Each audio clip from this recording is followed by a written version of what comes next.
दोस्तों अगर आप भी अपने मोगरे के पौधे को पूरी गर्मी इस तरह से फूलों से भरना चाहते हैं तो इस टाइम पर इन घरेलू चीज़ों का इस्तेमाल ज़रूर करें। अगर इनका इस्तेमाल इस टाइम पर अपने मोगरे के पौधे में आप करते हैं तो पूरी गर्मी आपका मोगरे का पौधा सैकड़ों फूलों से भरा रहेगा।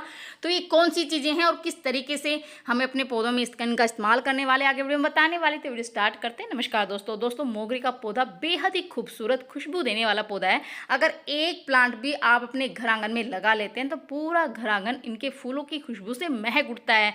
लेकिन मेरे पास ऐसे बहुत सारे कमेंट आते हैं कि मैम हमने मोगरे का प्लांट लगा रखा है, प्लांट काफ़ी हेल्दी है, ग्रोथ भी कर रहा है, लेकिन उसमें फूल नहीं आ रहे हैं। अगर आपके पौधे के में भी इस तरह की समस्या हो रही है तो ये वीडियो खास आपके लिए होने वाला है दोस्तों, क्योंकि आज मैं कुछ ऐसी टिप्स और कुछ ऐसी घरेलू चीज़ों का इस्तेमाल बताऊंगी जिसके इस्तेमाल करते ही आपका मोगरे का पौधा, जैसे आप मेरे प्लांट को देख रहे हैं ना, मेरा छोटा सा प्लांट है दोस्तों और 8 इंची गमले में लगा हुआ है। आप इसकी ग्रोथ देख सकते हैं और सबसे बड़ी बात ये जो प्लांट है ये कटिंग से मैंने तैयार किया था और इसकी ग्रोथ आप देख सकते हैं और फूलों की संख्या आप देख सकते हैं। पूरा प्लांट फूलों से भरा हुआ है, हर एक ब्रांच पर कलियां बनी हुई है और कितने सारे फूल, इतने फूल खिले हुए कि आप इनकी गिनती भी नहीं कर पाएंगे दोस्तों। तो अगर आप चाहते हैं कि आपका भी मोगरे का पौधा इस तरह फूलों से भरा रहे तो जैसा कि मैंने बताया कि समर फ्लावरिंग प्लांट है, मतलब पूरे दिन की धूप इसको चाहिए होती है दोस्तों। अगर प्लांट को धूप नहीं मिलेगी तो इसमें ग्रोथ नहीं होगी और फूल तो बिल्कुल भी नहीं आएंगे।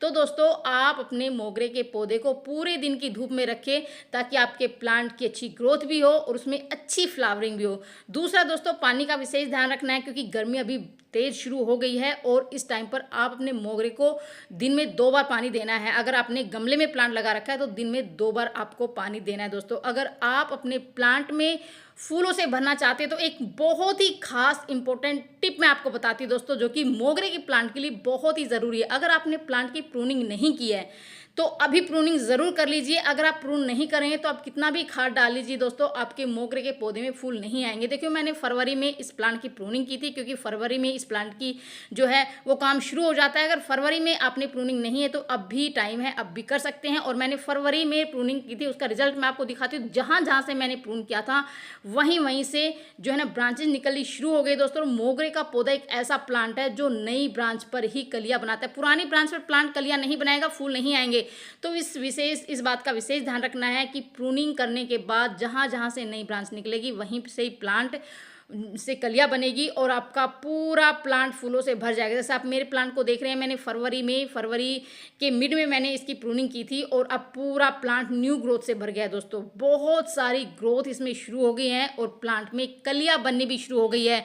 तो दोस्तों अगर आप के प्लांट में फूल नहीं खिलते हैं, कम आ रहे हैं, तो सबसे पहले आप अपने प्लांट की प्रूनिंग करें ताकि आपके प्लांट पर न्यू ग्रोथ स्टार्ट हो, न्यू ब्रांचेज निकलनी शुरू हो और जहाँ जहाँ से प्लांट न्यू ब्रांच निकालना शुरू करेगा वहीं से ही कलियाँ बनेगी। ये बहुत ही मोस्ट इंपॉर्टेंट टिप है मोगरा प्लांट के लिए, क्योंकि मोगरा का प्लांट नई ब्रांच पर ही कलियाँ बनाता है दोस्तों। इस बात का आपको विशेष ध्यान रखना है तो आपका अभी प्रूनिंग अपने प्लांट की कर सकते हैं। दूसरा ये कि आप इस प्लांट को कटिंग से भी तैयार कर सकते हैं दोस्तों। जैसे मैंने कुछ टाइम पहले जब मैंने प्रूनिंग किया था फरवरी के मिड में मैंने इस प्लांट की प्रूनिंग की थी, तभी मैंने यहाँ से जो हार्ड ब्रांचेस जो निकली थी वहीं से मैंने कटिंग इसकी लगाई थी और अब देखिए इसका रिजल्ट कटिंग का बहुत ही अच्छे से जो कटिंग है वो तैयार हो चुकी है। और ये जो प्लांट है ये भी मैंने कटिंग से ही तैयार किया था।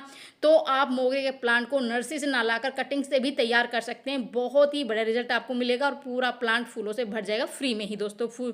तो तीसरी इंपॉर्टेंट टिप दोस्तों ये है कि अपने प्लांट की गुड़ाई ज़रूर करें। जो खरपतवार प्लांट में उग गई उनको तुरंत निकाल दे, मिट्टी को रिचार्ज करना है। मैंने तो ये काम फरवरी में ही कर लिए थे। तो फरवरी में मैंने अपने प्लांट में गोबर की खाद डाली थी जो गुड़ाई करने के बाद। तो आप भी इस टाइम पर ये खाद डाल सकते हैं क्योंकि गोबर की खाद है वो प्लांट के लिए संपूर्ण खाद मानी गई दोस्तों। तो उसको पहले अच्छे से प्रून करें अगर आपने प्रूनिंग नहीं की है। दूसरा ये है कि प्लांट की अच्छे से गुड़ाई करें। इस तरह से गुड़ाई करने से क्या है कि प्लांट की मिट्टी जो ढीली होती है, भुरभुरी होती है और जो भी हम खाद डालेंगे उसका पूरा न्यूट्रिशन प्लांट की जड़ों तक पहुंचेगा, जिससे प्लांट की जड़ों का विकास होगा, प्लांट काफ़ी ज़्यादा हेल्दी होगा। दूसरा ये प्रॉपर ऑक्सीजन और सूर्य का प्रकाश प्लांट की जड़ों को मिलेगा, जिससे किसी भी तरह का फंगस हो, कीटों का अटैक वो बिल्कुल ख़त्म हो जाएगा और आपके प्लांट बहुत ही अच्छे से ग्रोथ करेगा दोस्तों। जैसे आप मेरे प्लांट के छोटा सा प्लांट है, छोटे से पॉट में लगा हुआ है, लेकिन आप प्लांट की ग्रोथ देख सकते हैं दोस्तों। और इसमें फूलों की संख्या इतनी ज़्यादा आती आती है, छोटे से प्लांट पर पत्ते नहीं फूल ही फूल नज़र आएंगे। जैसे आप मेरे इस तरह से आप देखिए न्यू न्यू ब्रांचेस शुरू हो गई है, तो इन बातों का विशेष ध्यान रखना है। तो अभी आप ये काम करने के बाद मिट्टी पर हमें काम करना है। तो मिट्टी में सबसे पहले मैंने बताया कि गोबर की खाद आपको अपने प्लांट में डालनी है। गोबर की खाद में बहुत सारे पोषक तत्व होते हैं दोस्तों। मैं पहले गोबर की खाद वो डाल चुकी हूँ। अगर आपने गोबर की खाद अभी तक नहीं डाली, अगर गोबर की खाद नहीं है तो वर्मी कंपोस्ट या किचन वेस्ट कंपोस्ट का भी आप इस्तेमाल कर सकते हैं। दूसरी चीज़ जो इसमें अभी आपको डालनी है वो है लकड़ी की राख। लकड़ी की राख डाल सकते हैं, उपले की राख डाल सकते हैं, कोई भी आपके पास हो, क्योंकि ये एक बेहतरीन कीटनाशक तो है ही है, साथ में एक फर्टिलाइजर भी है, एक खाद का काम भी करता है। और इसमें भरपूर मात्रा में पोटेशियम, कैल्शियम, मैग्नीशियम, फास्फोरस और भी बहुत सारे सूक्ष्म पोषक तत्व होते हैं, जैसे आयरन होता है, बोरान होता है, जिंक होता है, कॉपर होता है। और ये मिट्टी के पीएच लेवल को कम करता है, जिससे हमारे प्लांट की ग्रोथ काफ़ी अच्छी होती है, कीटों का अटैक कम होता है दोस्तों। अगर आप अपने मोगरे के प्लांट से इस तरह पूरी गर्मी फूलों से भरना चाहते हैं, बहुत सारे फूल चाहते हैं, छोटे से प्लांट अगर फूलों से भरना चाहते हैं, तो इस टाइम पर जो खाद मैं बताने वाली दोस्तों वो आप ज़रूर डालें अपने प्लांट में। तो गुड़ाई करने के बाद गोबर की खाद डाली, राख भी डाल दी, और तीसरी चीज़ दोस्तों मैं इसमें डाल रही चूना। चूना प्लांट के लिए बहुत ही ज़्यादा ज़रूरी है। चूने में भरपूर मात्रा में कैल्शियम होता है, क्योंकि कैल्शियम की कमी से हमारे प्लांट का विकास रुक जाता है, इसमें फ्लावरिंग नहीं होती, प्लांट काफ़ी ज़्यादा कमज़ोर हो जाता है, पत्तियां हैं वो मुड़नी शुरू हो जाती है दोस्तों। अगर आप चूने का इस्तेमाल करते हैं, अगर आपके पास चूना नहीं है तो जो ब्लैक बोर्ड पर चौक आता है ना, जो स्टेशनरी की दुकान पर बहुत ही आसानी से मिल जाएगा, आप वो भी ले सकते हैं। उससे बढ़िया सस्ता और बेहतरीन सोर्स नहीं है कैल्शियम का, तो चूने का इस्तेमाल कर सकते हैं, या फिर आप इस तरह से जो चौक का इस्तेमाल कर सकते हैं, दोनों चीज़ों का। तो आप एक प्लांट के लिए इस तरह से 1 चम्मच के करीब आप इसमें चूना डाल दीजिए दोस्तों। दोनों चीज़ों को अच्छे से प्लांट में मिक्स कर दी दोस्तों, बहुत ही बढ़िया रिजल्ट आपको मिलेगा। तीसरी खाद बहुत ही ज़्यादा ज़रूरी है, जो कि लिक्विड खाद है दोस्तों, और वो इस टाइम पर अगर आप मोगरे के प्लांट में डालते हैं तो बहुत ही बढ़िया रिजल्ट आपको मिलेगा। तो सामने जो देख रहे हैं दोस्तों, ये है नींबू के छिलके। इसको मैंने 24 घंटे के लिए पानी में भिगो कर रखा था। इसकी जगह आप संतरे के छिलके ले सकते हैं, या फिर मौसम्बी के छिलके ले सकते हैं, किसी भी तरह के छिलके आप ले सकते हैं। मेरे पास नींबू के छिलके हैं, तो मैंने 1 से 1.5 नींबू के छिलके इस तरह से पानी में डिबो के रख दिए थे, क्योंकि नींबू के छिलके में ये है ना, ये प्राकृतिक खाद है हमारे मोगरे के प्लांट के लिए, और इससे चींटियाँ दूर रहती है, कीड़े दूर रहते हैं, किसी भी तरह का जैसे एफिड्स है वो दूर रहते हैं। और ये बहुत ही बड़े, इसमें विटामिन सी होता है, कैल्शियम होता है, पोटेशियम होता है, फास्फोरस होता है दोस्तों, जो कि हमारी प्लांट की अच्छी ग्रोथ के लिए, अधिक फ्लावरिंग के लिए बहुत ही ज़्यादा ज़रूरी है। और सबसे ज़रूरी कि मिट्टी को एसिडिक बनाते हैं, और मोगरे के प्लांट को एसिडिक मिट्टी बहुत पसंद है। अगर प्लांट की मिट्टी एसिडिक रहेगी तो हमारे प्लांट में भरपूर मात्रा में फूल खिलेंगे दोस्तों, और कलियाँ झड़ने की समस्या आपके प्लांट पर बिल्कुल भी नहीं आएगी।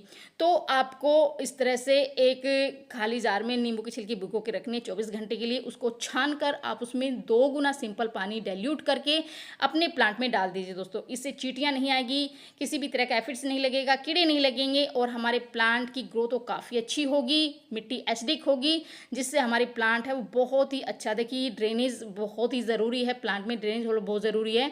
अगर आपके प्लांट का ड्रेनेज अच्छा नहीं रहेगा, जैसे जो भी हम पानी डालते हैं तो एक्स्ट्रा पानी, अगर एक्सेस पानी जो निकल जाएगा तो प्लांट की ग्रोथ अच्छी रहेगी। अगर वो जमा रहता है तो मिट्टी जो जड़ें हैं वो सड़नी शुरू हो जाती है। तो ये दोस्तों बहुत ही ज़रूरी है कि आप जो ड्रेनेज होल है उसका विशेष ध्यान रखें, और आपके प्लांट बहुत अच्छे से ग्रोथ करेगा, बहुत सारे फूल खिलेंगे पूरी गर्मी। तो ये थी छोटी सी जानकारी, पसंद आई तो लाइक से ज़रूर करती। मिलती नहीं, बाय बाय दोस्तों।